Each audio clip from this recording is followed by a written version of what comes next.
लीजिए फूल रख लीजिए, एक एक अध्याय हो जाया करे तो फूल एक एक चढ़ा दिया करना, जो थाली में रखे। ठीक, एक फूल आप ले लिए, एक फूल आप ले लें, दोनों लोग अपना अपना फूल आप लोग भी ले लीजिए। थोड़े बचे रहने देना बस लास्ट के लिए। आप कथा सुनो, भगवान की पावन पूजन अब हो पाया, आप कथा हो गई।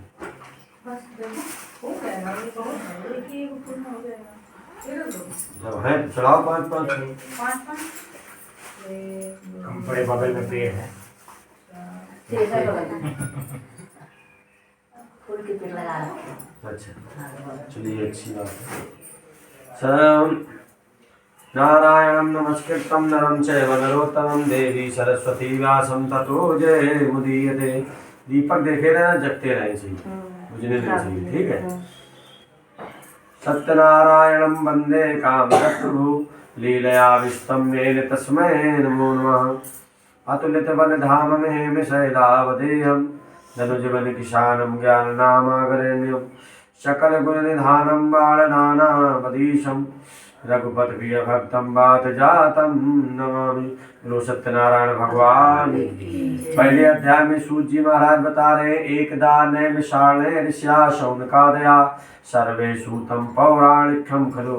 एक समय की बात है, नैमिषारण्य में 88,000 ऋषि लोग आपस में बैठ करके विचार कर रहे थे कि आगे घोर कलयुग आ रहा है। इस कलयुग में मनुष्य ऐसे हो जाएंगे कि पाप को अधिक करने वाले होंगे और पुण्य को कम करेंगे। अभी तो ये कलयुग का प्रथम चरण चल रहा है, अभी 5,000 वर्ष हो गए, 43 लाख वर्ष का है कलयुग। समझ लीजिए आप, कितने बार हम तो यहाँ जन्म लेंगे, कितने बार जाएंगे, है ना। तो आगे घोर कलयुग आ रहा है। कलयुग में मनुष्य ऐसे हो जाएंगे, पाप को अधिक करने वाले होंगे, पुण्य को कम करेंगे। उन मनुष्यों के पाप किस प्रकार दूर हो, सभी ऋषि लोग एक जगह बैठ करके इकट्ठा होकर के नैमिषारण्य में विचार कर रहे थे संसार के लोगों का कल्याण किस प्रकार हो, लेकिन उनको किसी को कोई मार्ग नहीं दिखाई दे रहा था। बड़े बेचारे चिंता में बैठे थे। जो सभी पुराणों को जानने वाले हैं, सभी कथाओं को कहने वाले हैं, जो भी कथाएं होती, चाहे शिव पुराण हो, चाहे श्रीमद् भागवत पुराण हो, चाहे छोटी कथा हो या बड़ी कथा है, सब में सूत जी महाराज का नाम जरूर आता है। सूतो वाचा, सूत जी महाराज का वहां पर पदार्पण हो जाता है। सूत जी को आते हुए देख करके सभी ऋषियों ने उनको आदर से बैठाया और सत्कार किया कि आओ महाराज बैठिए, आपका सत्कार वंदन करते हैं। और इस समय तो ऐसे प्रभु आपका आगमन हुआ जैसे में नदी में डूबते हुए को कोई आकर बचा लेता है। जैसे कोई नदी में डूब रहा है और कोई जाकर उसको बचा लेगा तो उसकी गदगद आत्मा हो जाएगी। उनको लगा ऋषियों को कि हमारे ये दुख जो हम सोच रहे हैं प्राणियों के लिए, शायद उनका कोई उपाय महाराज बता दे, क्योंकि सभी प्राणों को जानने वाले। इन्होंने खोडच वध की अवस्था में 16 वर्ष की अवस्था तक अपने माँ के गर्भ में रहे थे, व्यास जी के पुत्र थे। इन्होंने पूरा दिन अपने माँ के गर्भ में ही किया था, पूरा कंठास्थ कर लिया था। इसलिए सूत जी महाराज का सत्कार वंदन करने के बाद में कहने लगे, महाराज बड़ी कृपा हुई आप आए। और तो सूत जी महाराज कहने लगे, फिर डूबने और बचाने की बात की, पहले आप बात तो बताएं। तो कहने लगे, महाराज इस समय आगे घोर कलयुग आ रहा है। कलयुग में मनुष्य ऐसे हो जाएंगे कि पाप को अधिक करने वाले होंगे और पुण्य को कम करेंगे। क्योंकि हम आप बहुत बड़ा वादा करके भगवान से आते हैं, फिर भी हम लोग भूल जाते हैं कि गर्भ में हर भजन का पूरा करार किया। जब माँ के गर्भ में होता है, बालक चटपटाता है, चिल्लाता है, कहता है प्रभु हमको यहाँ से उद्धार कर दीजिए, हम आपको जीवन पर्यंत नहीं भूलेंगे। जैसे भगवान की माया से उसे 10 महीने के बाद बाहर निकाल दिया जाता है, तो बालक वहां आकर के कहता है कहाँ कहाँ कहाँ प्रभु, यहाँ के लिए हमने नहीं कहा, यहाँ तो हमें को मृत लोग आए, ये तो माया पकड़ लेगी है। घर में हर भजन का पूरा करार किया और बाहर आए भूल गए माँ तुलसी सी गोदी, मैया की गोदी में आके सब कुछ भूल गए। फिर क्या हुआ, धीरे धीरे बड़े होने लगे। बालपन बालकन के संग में बिताए दियो, बालापन आया तो बालकों के खेल कूद में बता दिया। और जवानी बिताए दई तरुण की खटोली, जवानी आई तो पत्नी आ गई है, भरण पोषण में लग गई, ये व्यवस्था वो व्यवस्था, दूसरापन भी निकल गया। तीजापन आयो अब नाती और पंथी की सुंदर सी गोदी में। तीसरा पन आया, नाती पंथी के चक्कर में पड़ गए। कोई ने कहा भैया अब तो बढ़िया व्यवस्था है, सब नाती पंथी देख ले, अब तुम कम से कम इतना भगवान का भजन तब भी करो।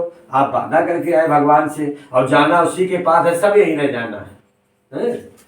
बोले बात तो भैया ठीक ठीक कह रहे हैं आपकी, हमें भजन करना चाहिए तीसरा पन, लेकिन हम सोच रहे हम नातिन के हाथ पीले कर लें और नाती का एक प्लाट लिखवा दें, फिर तो भजन ही करने। भाई घड़ी और समय कभी रुकता नहीं, ये तो चलायमान रहता कभी है।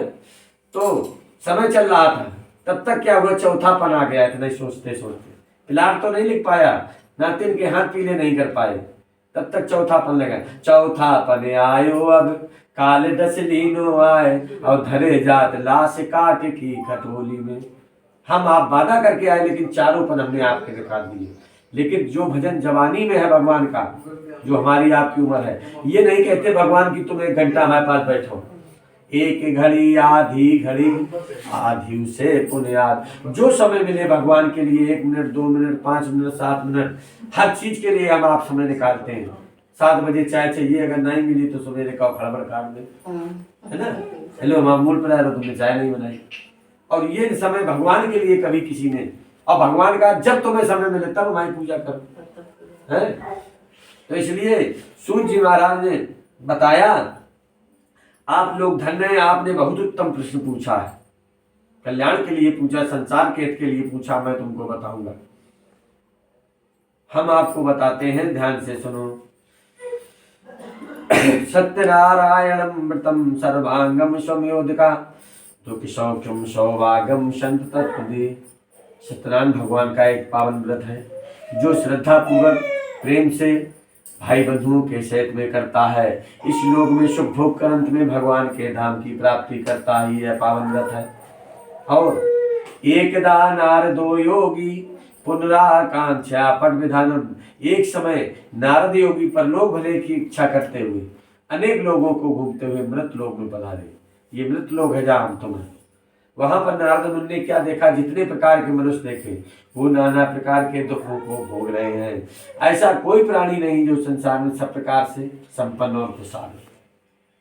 चाहे जो पैसों वालों करोड़पति हो के लगी है टेंशन, हो गई है टेंशन, रुपया कहाँ धरे, कहाँ कैसे खर्च करें, है ना। तो इसलिए नारद जी ने देखा, बड़ी चिंता में पड़ गए, विचार करने लगे मनुष्यों का दुख किस प्रकार दूर हो, कहाँ जाए, किसके पास जाए, समझ में नहीं आ रहा। फिर मन में विचार आया, हम अपने चतुर्भुजी भगवान विष्णु के पास जाएं, वही इस दुख से छुटकारा दिलाएंगे। बीड़ा को बजाते हुए भगवान का कीर्तन करते हुए वैकुंठ की ओर चलिए।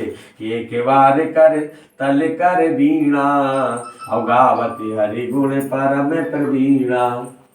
अब ऐसा नहीं कि सरोज के बगल में देख लो पड़ोसी ऐसा मिल जाए तो बिल्कुल सफाई चट मैदान है, रोज छकह रहा है, खुद तो परेशान है, दूसरे को परेशान। वो अपने दुख से दुखी नहीं है, दूसरे के सुख से दुखी है। इनके बच्चे पढ़ रहे रह रहे भैया आराम से, है? ऐसा है, ऐसा नहीं बनना चाहिए। लेकिन ऐसे पापी लोग हैं, ये कहाँ कहूँ नरक में जगह है, न स्वर्ग में जगह है, कहूँ नहीं जाइए, यहीं डरे रहे हैं, हीरा पड़ रहे हैं। बोलो सत्यनारायण भगवान की। ऐसे ही का नाम नारद जी भगवान की धाम की ओर चल दिए। मीणा को जैसे मीणा की आवाज सुनाई दी भगवान के कानों में, भगवान समझ गए हमारा परम नारद हमारे भक्त दर्शन के लिए आ रहा। जैसे भक्त भगवान के पास जाता भाव के सहित में कि हम मंदिर जाएंगे भगवान के दर्शन, वैसे भगवान भी भक्त के पास आते हैं। तुमने मन बनाया, तुम भगवान के मंदिर के लिए गए और भगवान भी वहां तुम्हारे दरवाजे पर इंतजार करते हैं, भले तुमको न देख पाए, क्योंकि हमारे तुम्हारे अंदर इतनी क्षमता नहीं कि हम भगवान के दर्शन कर पाए। और जिस दिन क्षमता हो जाएगी उस दिन भगवान को देख लेंगे, तो यहाँ संसार में नहीं रहेंगे, उनके धाम को प्राप्त हो जाएंगे, है ना। हमारे आपके नेत्र नहीं इतने अच्छे, विकार बने हमारे आपके शरीर में, इसलिए भगवान ने भी अपना आसन छोड़ दिया। जैसे नारद की मीणा आवाज सुनाई दी, वैकुंठ के दरवाजे पर भगवान पहुंच गए। नारद मुनि पहुंचे, देख करके चतुर्भुजी भगवान विष्णु के दर्शन किए। दंडवत होकर के नारद मुनि ने प्रणाम किया। दीपक में घी डालने बंद हो जाए, ये व्यवस्था देखने पर दीजिए। ये वाले दो पहले ये कुछ गीत लग रहा है, ये बहुत जल्दी जलाएगा, देखना ये कम पड़ जाएगा। सही रहता है, वो काफी देर तक जलता है। चलिए हो जाएगा। अभी हवन में चाहिए है और पर्याप्त भी, हवन में लग जाएगा 250 ग्राम के लिए। हाँ होगा हाँ। ठीक है, जब मंगा लो तेली मंगा लो, उसी से काम चला लो। नहीं होगा ना? वही डिब्बा है कि कोई और भी डिब्बा है? डिब्बा वही है, आपको दे दिया था।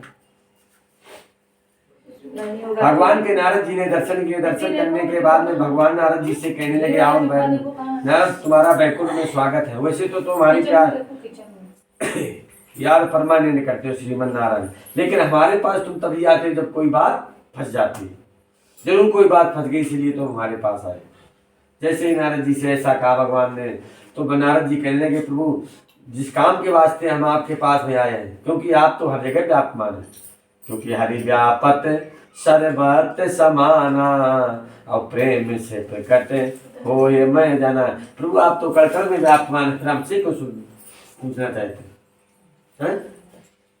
जैसे ऐसा कहा तो भगवान कहने लगे, नारद मुनि हमें सब कुछ मालूम है, तुम कहाँ से आए, किस कार्य के लिए आए, परंतु हम तुम्हारे मुख से सुनेंगे तभी तुम्हें उत्तर देंगे। हाथ जोड़ करके कहने लगे नारद मुनि, हे दीन दयालीना दीन दयालो विरदुषम भारी हरहु नाथ मम संकट भारी। हे दीन दयाल दीनानाथ, हम इस समय सीधे मृत लोक से आ रहे थे। वहां पर हमने क्या देखा, जितने प्रकार के मनुष्य देखे वो नाना प्रकार के दुखों को भोग रहे हैं। ऐसा कोई प्राणी नहीं मिला, किसी के पास धन नहीं, धन न होने के कारण परेशान है, किसी को इतना धन है कि वो समझ में नहीं आ रहा ये हम क्या करें, कहाँ रखें, किसी को संतान नहीं, संतान न होने के कारण परेशान है किसी को संतान है, वो संतान दुष्ट निकल गई उसके कारण परेशान।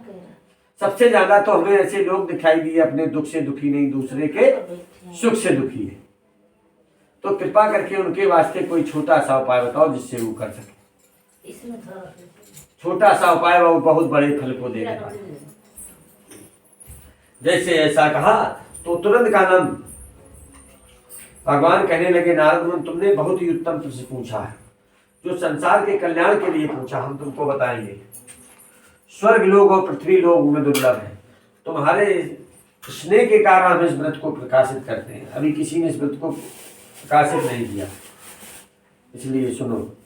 सत्यनारायणं व्रतं सर्वांगम समयोधिका दुख सौख्यम सौभाग्यम यो संत तत्व। जो भी प्राणी सत्यनारायण भगवान के पावन व्रत को श्रद्धा पूर्वक करता है, इस लोक में सुख भोग कर वो अंत में हमारे धाम की प्राप्ति करता है।